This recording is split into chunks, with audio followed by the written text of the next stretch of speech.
secteur médico-social, c'est un secteur où on travaille avec tout type de public.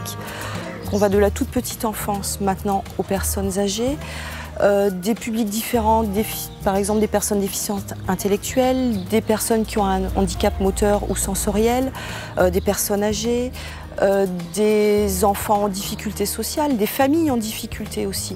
On touche vraiment tout public et ça c'est quelque chose qui est intéressant et dynamique. Notre activité repose sur un projet de service qui lui repose sur un projet de soins, un projet d'animation, un projet de vie et un projet social, notamment pour le personnel, de manière à les accompagner dans des formations continues, de façon à les aider à mieux encadrer et mieux prendre en charge la population dont on a la charge.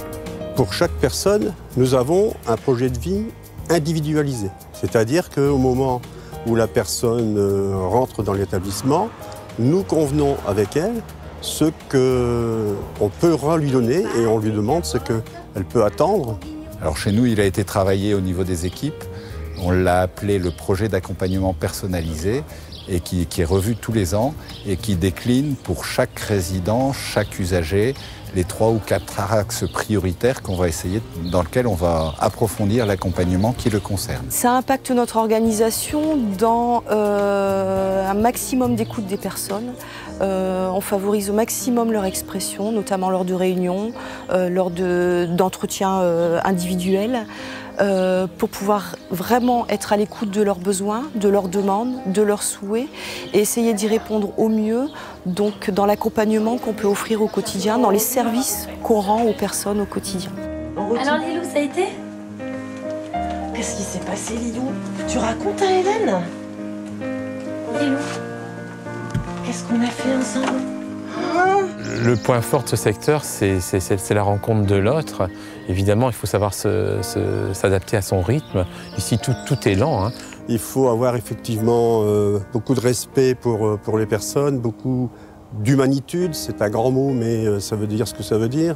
C'est sans cesse être le plus proche possible de l'autre. Et ça, il faut avoir du savoir-être. Mais c'est pas suffisant de n'avoir que le savoir-être. Et c'est pour ça que nous recrutons des personnels qui sont qualifiés, diplômés. Et il faut être conscient de toute la pénibilité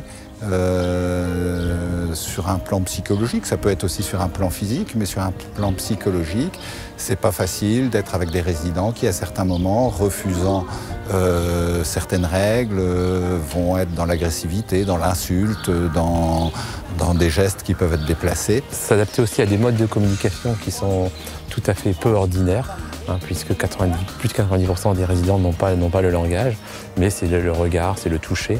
Quand on arrive à percevoir tous ces modes de communication, il s'avère que c'est passionnant de rendre épanouies ces personnes qui savent vous le rendre à leur manière.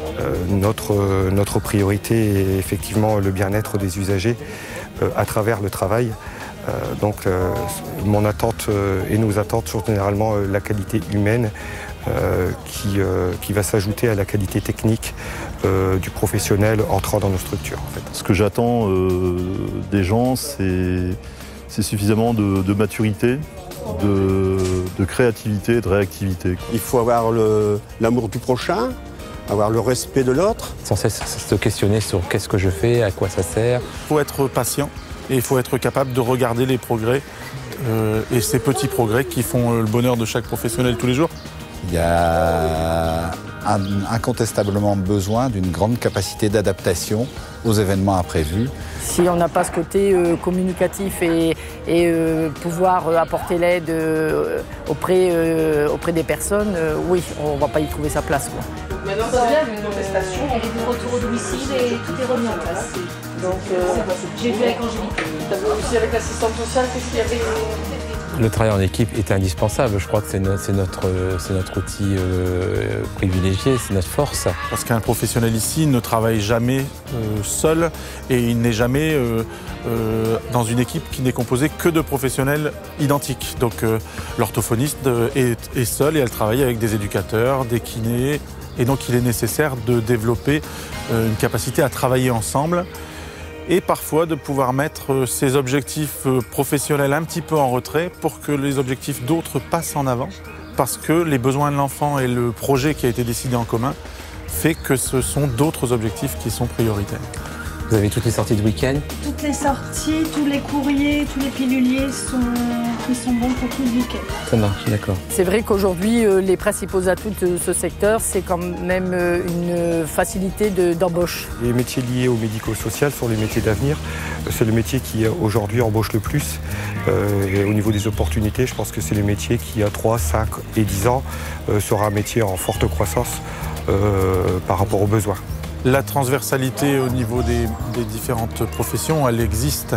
C'est-à-dire que le public accueilli ici est spécifique, mais les métiers qui sont présents dans l'établissement ne s'arrêtent pas à simplement ce public-là.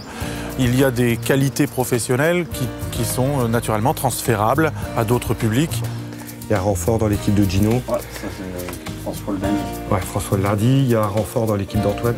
C'est quand même un métier très diversifié, avec un périmètre assez important et une journée de travail qui est très très diversifiée, ce qui permet d'éviter la monotonie et l'ennui. Nous travaillons plus le matin, le soir, la nuit, les week-ends que dans la journée classiquement pour une majorité des métiers. Le travail, c'est 24 heures sur 24, l'établissement ne ferme jamais. L'autre difficulté et les autres contraintes qu'il peut y avoir sont liées à l'aide aux gestes de la vie quotidienne qui ne sont pas toujours très simples. On vous a laissé tranquille, alors l'orthophoniste n'est pas venu. À l'heure où on peut être parfois à la recherche de sens, je pense que ce sont des métiers où il y a beaucoup de sens. Nos résidents nous rappellent quel est le sens de ce qu'on fait, pourquoi on le fait. Je peux vous assurer que oui, c'est un beau métier et pouvoir apporter comme ça notre aide auprès des personnes qui sont parfois dans des souffrances ou telles que le fait de dire t'es mon rayon de soleil de la journée, c'est quelque chose d'énorme, quoi. Je suis complètement épanouie dans mon travail. J'essaye je vous dis, par rapport à la personne âgée, de faire en sorte que ça se passe au mieux. Enfin, moi j'aime aider les gens. Enfin voilà, ils m'apportent. Moi j'aime faire ça. J'aime bien ce que je fais. J'aime bien rester. Je voudrais rester comme je suis, encadrer les gens. Je suis heureuse, je suis fière de mon travail en plus. Ce métier-là me donne un sens à ma vie. Moi je suis heureuse. Je suis contente. Oui, actuellement, je peux dire que je suis heureux. Heureuse.